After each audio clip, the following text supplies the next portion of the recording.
Yeah, good question here. Quite different. So we've got an isosceles triangle. PQ is equal to PR, which means that these two blue angles are the same. Then S lies in the extension of the line QR. Essentially, Y is the exterior angle of the triangle. We're told that x, y, and y of x are integers. That's going to come into play later on. We're asked to find the largest possible value of y over x. So let's use the information that we have. In the triangle, it must be that the two blue angles sum to 118 minus x. Now, because they're exactly the same, we can therefore divide by 2 to get each one, which is going to give us 19 minus x over 2 for each one. We can then add the 90 minus x over 2 to y, and that must equal 180, meaning that y, if I minus 90 from both sides, is 90 plus x over 2. By the way, you can also get this result using the exterior angle theorem, which says that y is equal to the sum of these two angles. The reason being is that y and this green angle add to 180, and the two here and the green angle add to 180, so these must be the same when you add them.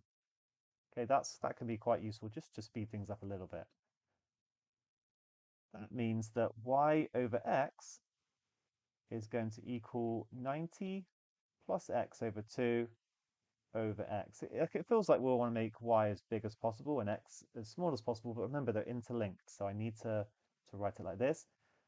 I can now separate the fractions, it becomes 90 over x plus x over 2 over x. Actually, that just becomes a half.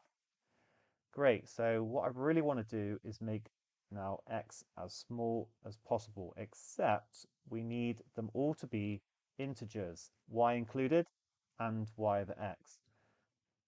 So if I let x equal 1, then I would make y over x big, but it wouldn't be a whole number.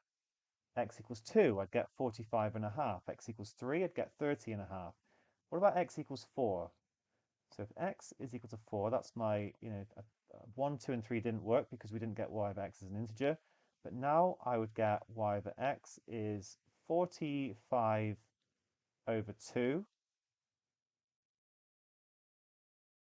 plus a half. This would equal 46 over 2 or 23. So in that case, it checks out. Y over x is 23. That's as big as I think I can make it. Y is equal to 90 plus 4 over 2. Actually, it would equal 92. And then x would be 4. So all of these are whole numbers. Gives us our largest possible value as 23.